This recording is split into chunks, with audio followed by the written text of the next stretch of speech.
Good to see everyone again. I'll go ahead and make a couple opening comments in regards to the game on Saturday. Just some things. After having an opportunity to watch some film, you always get a chance to kind of reevaluate it. From an offensive side, was pleased with how we were able to run the football. Challenged the Rams early. We knew that they were going to try to stop all our internal run game, all the A and B gap run game that we've lived on for years. And it took some time for us to kind of find our niche and where we wanted to go with it. But anytime you can end up with 250 plus yards, that's a good day. And was excited to see our rush per average was close to 5. I felt like we established the line of scrimmage. We controlled it. We just had to make some adjustments throughout the course of the game. They did a nice job coming up with some different pressure packages. That was probably the one thing I think going into each week following this, we're going to have to find ways to turn protections, get in the right protection at different times, and just continue to work that. We've seen so many different fronts by the time you combine Butler and UND that we've seen a lot of football up front, but we need to continue to get better at IDing things and making sure we know where the protection needs to go. And then the one positive that I was really excited about offensively, we were 5 for 5 on 3rd and shorts. Challenge the offense early in the week. We need to continue to win the line of scrimmage and win the time of possession. And when you can go 5 for 5, that's a big stat that jumped out at me, one that I didn't notice right after the game, but I thought was critical in our success.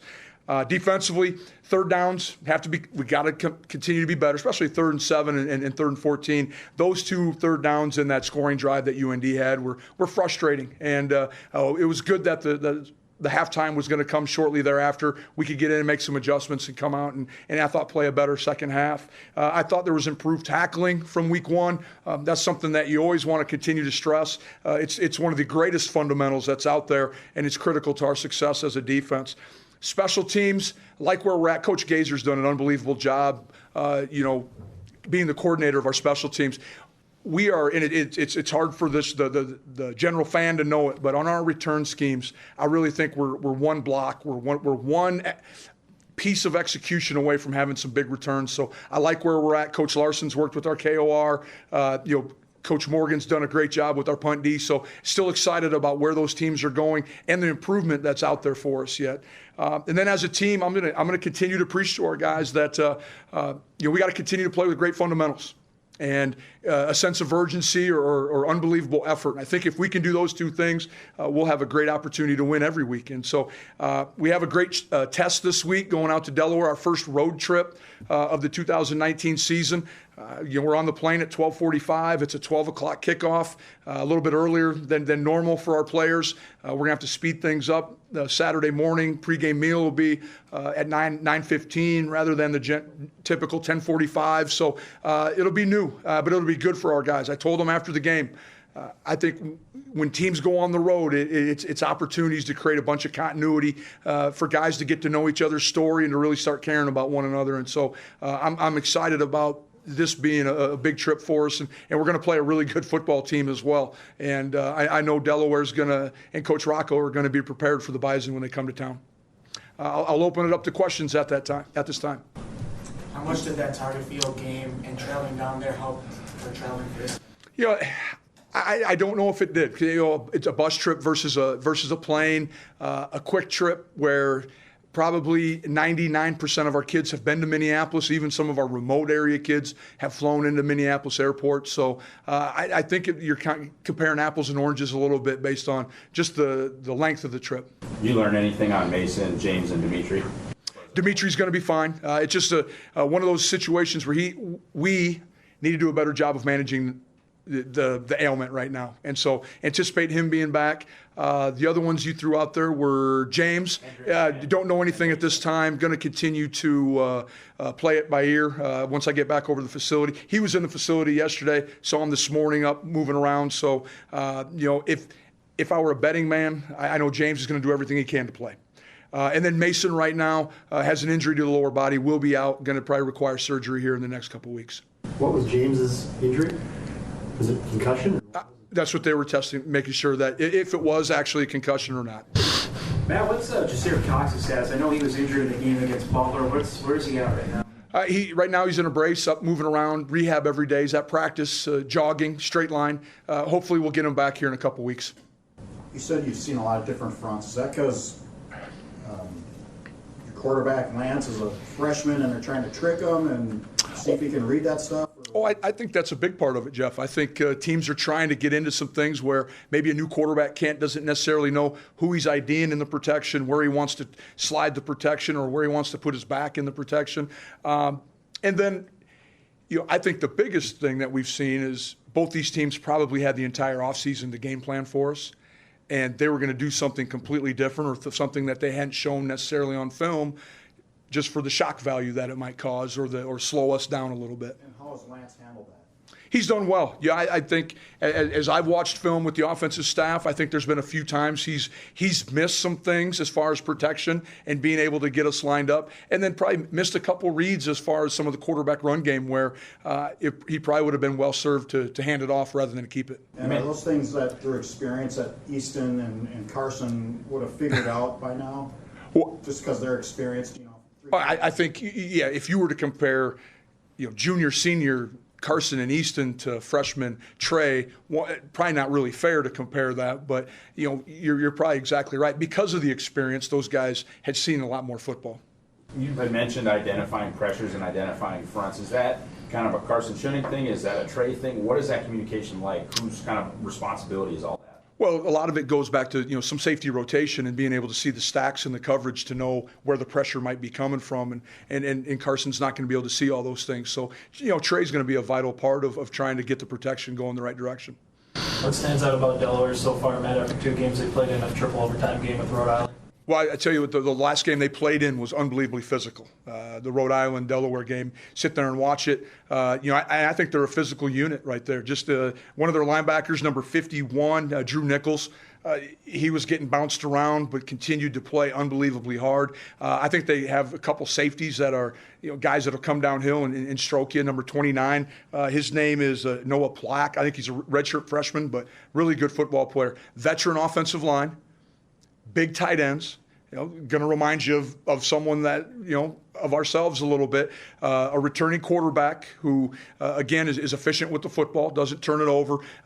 Looks as if he's leaned down a little bit. They try to use him in maybe the run game a little bit, or at least forcing people to have to defend the possibility of him running the football. So, and then they bring in a backup quarterback to do a little bit more +1 run game. So, the excellent football team, well coached, play extremely hard.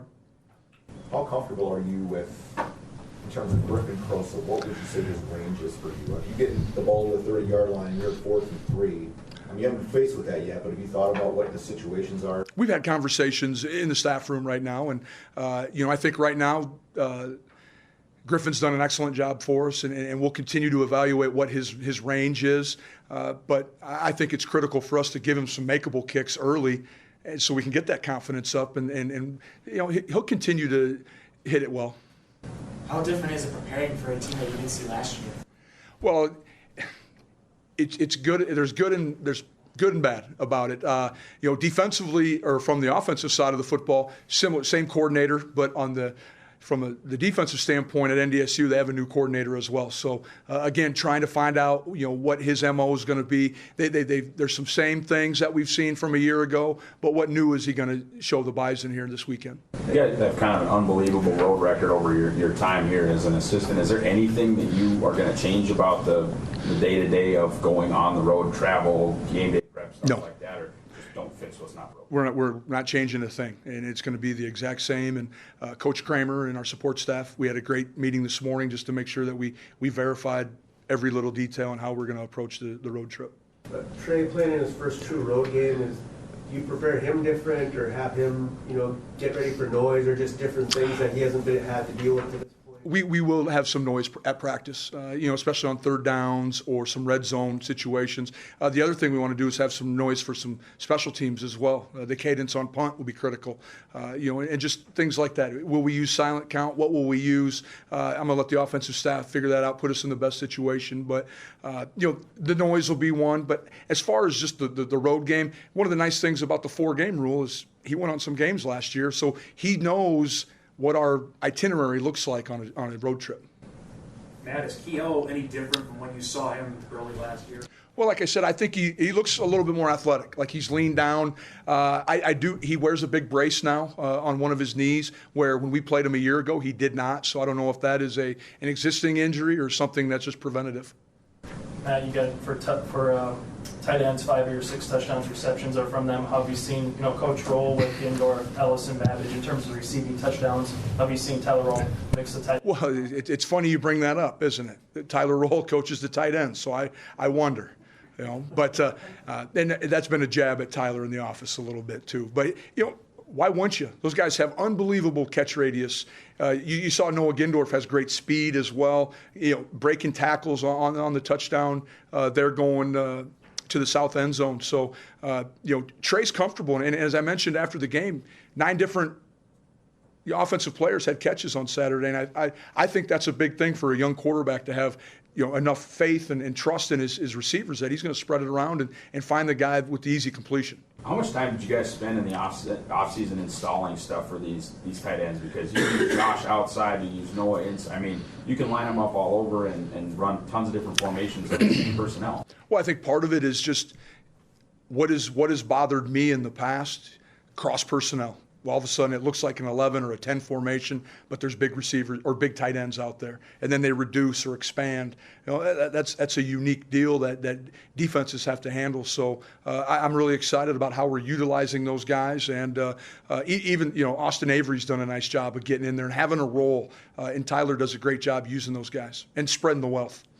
Kobe Johnson, do you see him getting more of an expanded role within the offense as the season progresses, or are you still kind of feeling out how he's picking up? I think that's going to be a slow process, but we want to make sure he does understand some base things. I think we could utilize him in the pass game as well. He has a role on special teams already.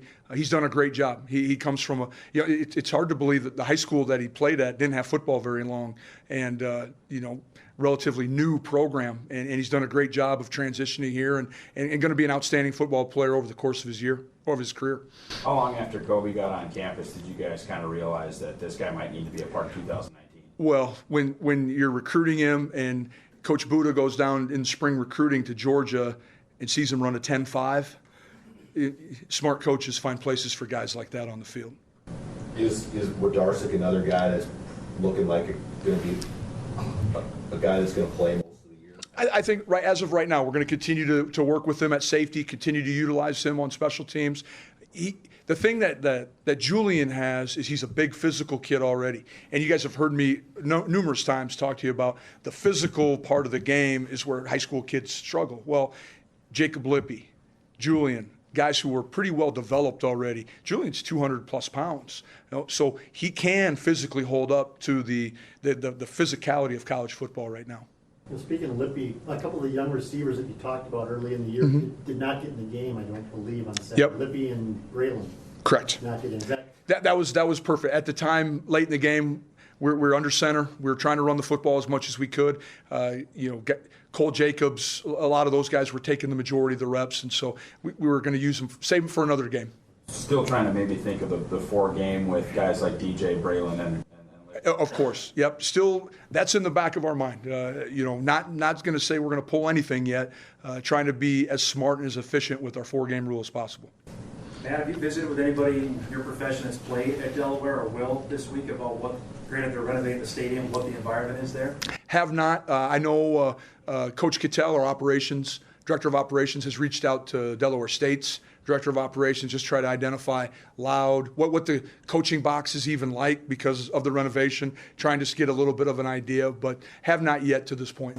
What do you think about playing a CAA team? Something different that non-conference you guys normally don't do? Would you like to see more CAA teams on the non-conference schedule? Well, I think it's an excellent league. It speaks for itself, has great tradition.